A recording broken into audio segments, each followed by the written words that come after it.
Olá, bem-vindos a mais um vídeo aqui no canal Ricardo dos Paris. Eu sou o Ricardo e hoje temos mais um capítulo de Geografia de Dona Benta de Monteiro Lobato. Mas primeiro, curta o vídeo. E se for a primeira vez aqui, inscreva-se e acione o sininho para receber as notificações. Já curtiu? Já se inscreveu? Já acionou o sininho? Então, vamos para a história. Capítulo 22. Oceânia.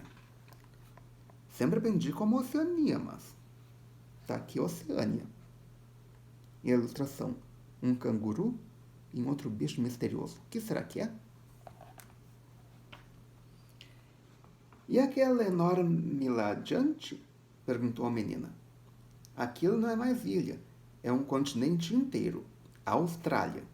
Estou com vontade de levar o Brig até lá para uma estadazinha no porto de Melbourne, ao sul. Que acham? Todos acharam que sim.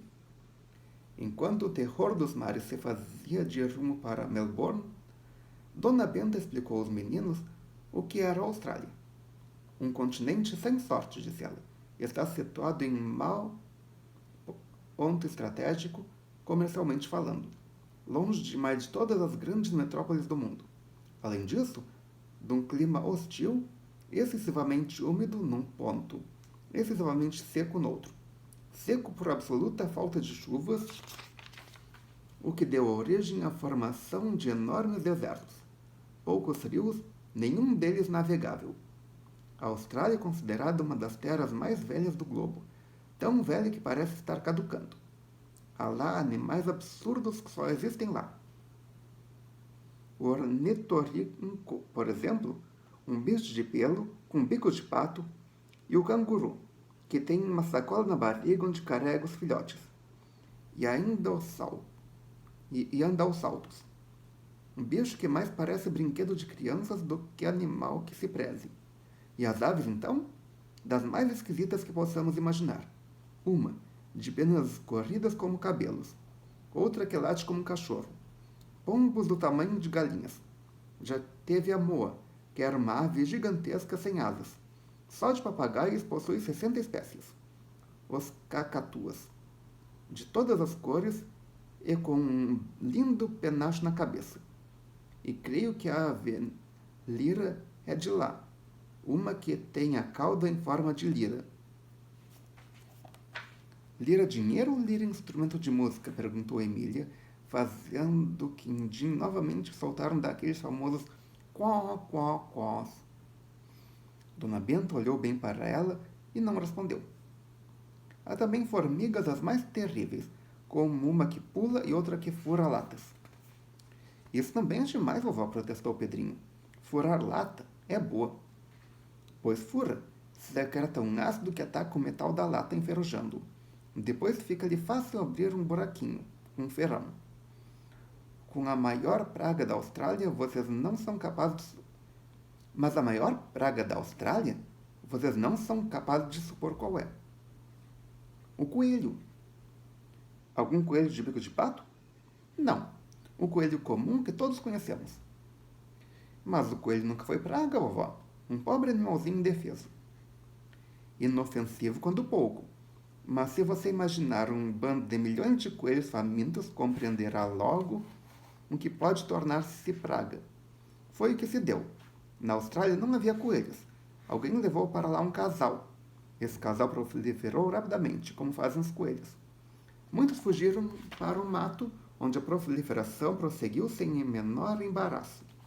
Ora, não havendo no mato os inimigos naturais do coelho para contrabalanço da fúria daquela multiplicação, o resultado foi que o coelho ficou na Austrália como bacalhau nos bancos da Terra Nova.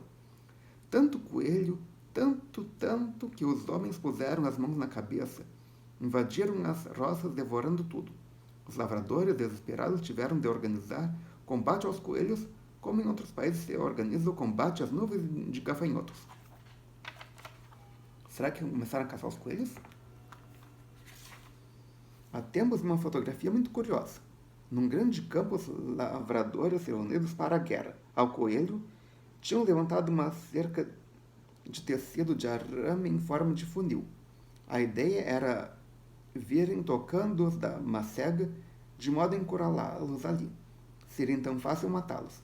Começou a batida. Toca, toca coelho para a frente. Sabe o que aconteceu? O número dos que se acumularam junto à cerca foi tamanho que se formou um talude, isto é, um aterro de coelhos. E os que vieram por último passaram por cima do aterro, ganhando alto da cerca e saltando para o outro lado. Mas então é mesmo o coelho que não acaba mais. Se é, basta dizer que o número deles está calculado em 4 bilhões. Bilhões, vovó? Sim, bilhões. 4 bilhões quer dizer 4.000 milhões. As roças tiveram de ser defendidas por altas cercas de telas de arame e bem afundadas no chão para que eles não fizessem buraco, passando por baixo. Nada adiantou. Forçados pela fome, os coelhos aprenderam a subir pelas malhas do arame como gatos. E lá continuou o coelho fazendo mais mal à Austrália do que faz a formiga saúva ao Brasil. Apesar disso, a Austrália conseguiu uma vitória: ser a zona do mundo mais rica em carneiros. Possui um rebanho de 80 milhões. Quer dizer que esse país veste uma boa parte da população do mundo com lã produzida pelos seus carneiros. Nota: já sabe. Verifique antes de botar essas informações em alguma prova da escola ou trabalho escolar, porque provavelmente está desatualizado. Também possui ricas jazidas, sobretudo de ouro, cobre, estanho, zinco, chumbo e carvão. E petróleo? Ainda não foi encontrado. Outra coisa que há lá, como em parte nenhuma, eucaliptos. O paraíso dessa árvore é a Austrália. E a população qual é? Menos que a da cidade de Nova York, 6 milhões. Só 6 milhões para quase 8 milhões de quilômetros quadrados? É então um deserto. Realmente um deserto. E deserto ficará ainda por muito tempo, porque além dos homens não se sentirem atraídos pela Austrália, a política dos ingleses não é favorável à entrada de estrangeiros lá. A Austrália para os australianos, dizem eles. Mas que tem os ingleses com a Austrália? Ela é uma confederação de 6 estados que fazem parte do Império Britânico. Foi descoberta uma porção de vezes por uma porção de descobridores, apesar de já ser conhecida dos chineses desde o século XIII. Entre esses descobridores, o mais famoso foi Tasman, um holandês que lá esteve em 1642. Descobriu-a, desceu em terra, fincou um pavilhão holandês. Disse a primeira Miss da Austrália, acrescentou a boneca. Não disse Miss nenhuma. Tomou posse da terra e foi-se embora. E ficou por isso. Os holandeses não ligaram a mínima importância à descoberta de Tasman. Talvez de medo dos cangurus que trazem os filhotinhos na sacola. Ou do animal peludo de bico de pato. Seja lá o que for, um fato é que não ligaram importância, não trataram da colonização. Muitos anos depois, em 1770, um cientista inglês, Capitão Cook, foi mandado num navio observar nesses mares a passagem do lenta Vênus, com ordem de pegar alguma terra encontrada pelo caminho. E Cook pegou a Austrália, e como inglês, é como tal sapo que quando agarra não larga mais. A Austrália ficou sendo o que é hoje, colônia inglesa. Os nativos lá encontrados davam dó, de tão selvagens, de tão atrasados. Nunca se vira no mundo homem mais animalesco do que o australiano. Não conheciam o arco de lançar flechas, nem a lança, nem o machado de pedra. Não sabiam construir cabanas para morar, não tinham a menor ideia da agricultura. Os mais puros bichos do mato que você possa imaginar. Por que isso? Porque essa raça ficar tanto tempo segregada de qualquer contato com as outras, e no seio de uma natureza sem inimigos perigosos como o leão, o tigre e outros, que não se desenvolveu. Só a necessidade é que faz o homem progredir. A única arma que os australianos usavam era o boomerang, um pedaço de pau achatado e recurvo que, quando lançado de certo modo, voltava ao ponto de partida. Como é isso, vovó? Não estou entendendo. Nem eu, meu filho, ainda não vi um boomerang. Só sei dele o que eu li nos livros. E é isso. Pois então chegarmos a Melbourne, a primeira coisa que eu vou fazer é descobrir um boomerang. Imagine eu lá no sítio com uma arma dessas.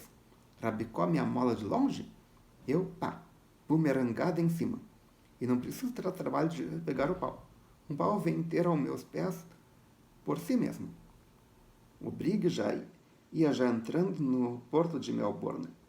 Dona Benta mal teve tempo de contar que as outras cidades importantes da Confederação Australiana eram Vitória, Adelaide, Brisbane e Sydney, que a nova capital ia ser Canberra, uma cidade a ser construída inteirinha de acordo com um maravilhoso plano feito pelos melhores engenheiros urbanistas da Inglaterra. Engenheiro urbanista quer dizer engenheiro que desenha cidades.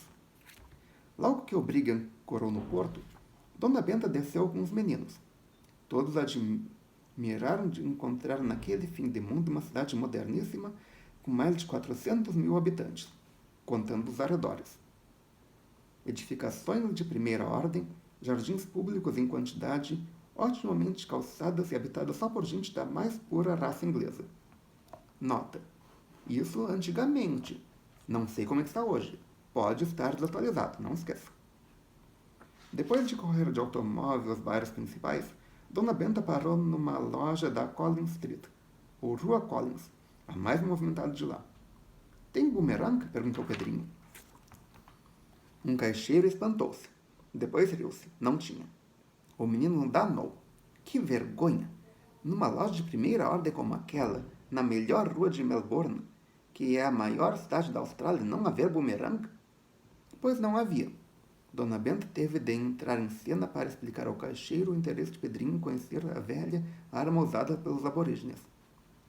Well, well, well, exclamou o caixeiro. Estou compreendendo, mas isso não é artigo fino.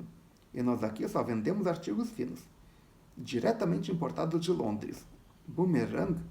Creio que poderá encontrar isso em algum cúrio da Little Flanders Street. Se encontrar. O que é cúrio? Casa de vender curiosidades. Dona Benta mandou o Aldo dirigir-se para lá. Encontrou sim o tal bumerangue. Como em certas casas de curiosidades do Brasil a gente encontra às vezes um arco de índio do Mato Grosso. Foi comprado por 5 shillings. Pedrinho apressou a volta para o bumerangue, ansioso por fazer a experiência. Era um simples pau recurvo, aí de uns 80 centímetros de comprimento, com as extremidades rombundas. Nada mais. Depois de examiná-lo detidamente, Pedrinho desapontou. Seria possível que aquele pau fosse ensinado? Que soubesse voltar ao ponto de partida? E se o homem do cúrio, vendo a ignorância dele a respeito, lhe tivesse impingido um pau de lenha qualquer, como sendo tal bumerangue? Logo que chegou ao Brig, começou a fazer exercício. A lançá-lo ora de um jeito, ora de outro, nada. O bumerangue caía lá longe como um pedaço de pau à toa. Nada de voltar. Mas de repente Pedrinho acertou. O bumerangue, arremessado com mais força, segurante ao chão até uma certa distância, súbito mudou de rumo. Fez uma perfeita curva no ar, um looping, e veio bater de ponta na testa do atirador. Foi um berreiro. Acudam, acudam! Dona Benta correu toda a rapé a ver o que era. Encontrou o menino com a testa em sangue. Isso acho que não aparece na história. Pelo menos não no filme. Se aparece no filme ou no seriado, coloca nos comentários aqui embaixo. Fiquei curioso. Ai, meu Deus, exclamou a aflita. Que ideia minha de dar a uma criança uma arma misteriosa? Nastácia, depressa, uma bacia d'água, iodo. Depois de lavada a ferida, verificou-se que não era nada de importância, visto que o bumerangue tinha a ponta rombuda. Mas susto valeu. Pedrinho enjoou-se da Austrália e dos australianos, e Dona Benta fez menção de jogar ao oceano a arma criminosa. Tia Anastácia deteve-lhe o braço. Não ponha fora, senhor. Uma lenha seca como essa dá sorte lá no fogão. Me dá cá ele. E lá se foi com o bumerangue para a cozinha. Ao norte da Austrália ficava a maior ilha que existe depois da Groenlândia, Nova Guiné, a terra dos papuas, um povo selvagem de costumes muito interessantes. Parte das terras pertence aos ingleses, parte aos alemães, que ainda possuem logo adiante ilhas menores, formando o arquipélago de Bismarck. E ao sul fica a ilha Tasmânia, nomeado em homenagem a Tasman, descobridor inglês da Austrália. Quem lembra dos desenhos da Warner Brothers, lembra de um personagem que... Lembra de vários personagens, Pernalonga, Patolino, e tinha um que era o Diabo da Tasmânia, que era natural dessa ilha. Agora vocês já sabem onde é que veio o Diabo da Tasmânia. E aquela Itália lá adiante? Perguntou o Narizinho, que estava de olho na luneta. Aquela em forma de bota? Aquela bota é a Nova Zelândia, também pertencente aos ingleses. Há um romance de Júlio Verne, Os Filhos do Capitão Grant, que vocês precisam ler. Parte da história se passa entre os zelandeses. Mary e Robert, filhos do Capitão Grant, haviam saído pelo mundo afora em procura do pai perdido por essas águas imensas. E encontraram-na? Sim. Depois de uma trabalheira enorme, foram descobri-lo na pequena ilha de Timor, que é em parte portuguesa e fica lá ao sul das ilhas das Índias holandesas. Então, até por aqui andam os portugueses? Oh, os nossos avós portugueses foram terríveis navegantes. Não houve parte do mundo por onde não andassem. Esta Oceania mostra sinais dos seus passos numa infinidade de terras. Infelizmente não souberam ou não puderam conservá-las. Os ingleses estão hoje donos das ilhas descobertas pelos portugueses, como também estão donos das Índias, terra imensa onde os portugueses já falaram grosso. Por que isso? Por causa de um sujeito que nasceu na Inglaterra chamado James Watt. Sei o que inventou a máquina a vapor. Isso, Watt inventou a máquina a vapor e, como a Inglaterra possuísse muito carvão de pedra e ferro, construiu logo navios a vapor com os quais subiu ao trono da rainha dos mares. Os portugueses, que só dispunham de navios de vela, não puderam lutar com os navios a vapor. Viram-se forçados a ceder o cantinho aos novos concorrentes. Vejam vocês como uma simples invenção muda o aspecto do mundo. Quer dizer que a desgraça de Portugal foi não possuir ferro e carvão? Exatamente. Como hoje a desgraça do navio é não possuir o combustível que pôs o carvão num chinelo. O petróleo, já sei. Isso mesmo. Ferro e combustível. Só os povos que dispõem desses elementos criadores da máquina governam o mundo. Por maior que fosse o heroísmo dos portugueses, que podiam fazer contra a força do ferro e do carvão? Mas a glória desse povinho é grande. Temos que tirar o chapéu ao português em qualquer parte do mundo em que estejamos. Tire o seu boné, Pedrinho. Pedrinho tirou o boné numa saudação respeitosa. Depois disse: uma coisa estou notando. Não há por aqui nações independentes. Tudo tem dono europeu. Esta ilha dos ingleses, aquela dos holandeses, aquela outra dos alemães. Quer dizer que a pirataria europeia por esses mares foi grande. Sim, meu filho. Os europeus, sobretudo os ingleses, não passam de piratas bem organizados e bem armados. Varem o mundo com seus navios cheios de canhões para apossar-se de todas as terras cujos nativos fossem muito fracos para defender-se. Por bem ou por mal, iam conquistando o que é como o europeu chama esse roubo das terras alheias. O grande período das conquistas, que na história figura como o mais heróico de todos, não passa do período em que a pirataria organizada alcançou o seu auge. Nós somos descendentes desses grandes piratas. Temos a pirataria no sangue e por isso nos entusiasmamos tanto com o chamado período das descobertas. Mas se a história, em vez de ser escrita por nós, fosse escrita pelos povos pirateados, que diferente não havia de ser? Depois dessa tirada revolucionária, Dona Benta mostrou pela luneta as ilhas de coral. Eis uma das coisas mais curiosas da natureza, meus filhos. Até aqui temos visto e falado das ilhas formadas pelos topes dos continentes submergidos. Milhares dessas ilhas não passam, como eu já disse, de picos de montanhas itatiaias, só de cabecinhas de fora. mas existem ilhas de outros tipos, isto é, de formação diferente. Ilhas formadas de esqueletos. Esqueletos?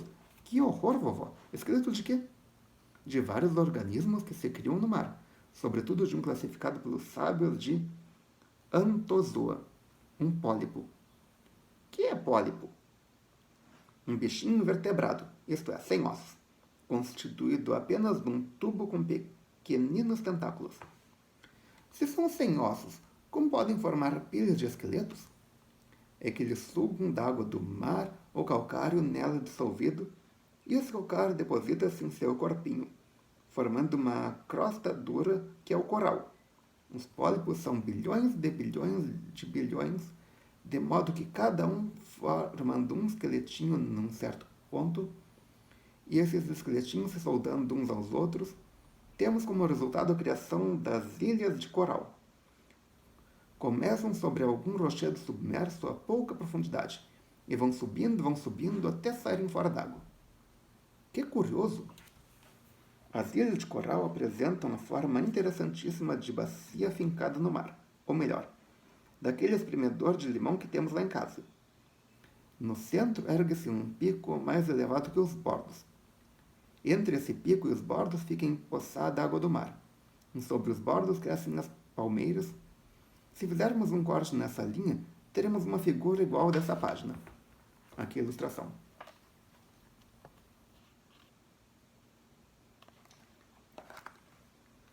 O narizinho estava com a luneta apontada para uma ilha de coral. Exato o que estou vendo, vovó. É que linda é ela. Parece um brinquedo, um enfeite. Dona Benta deu ordem a Quindim para aproximar o brigue do enfeite, a fim de que os meninos pudessem brincar-lhe na beira. Assim foi feito. Com alguma dificuldade, pularam de bordo para a ilha, onde, depois de a contornarem toda, se sentaram sobre uma palmeira. Emília, que havia levado um martelo, pôs-se a martelar. Pare com isso, divertiu o menino. Não escangalhe uma obra tão linda que os pólipos levaram séculos para formar. Emília continuou com as marteladas, e tanto fez que, ao voltar para o brigue, tinha os bolsos cheios de tais esqueletos formadores de ilhas. Era uma bela novidade para o seu célebre museu. E agora? Perguntou Pedrinho, depois de visitar a ilhota. Agora chega de Oceania. Temos de voltar à Ásia para uma vista de olhos à Índia. E Quindim recebeu a ordem de botar o terror dos mares no rumo da velha Índia. De caminho passaram perto das Filipinas.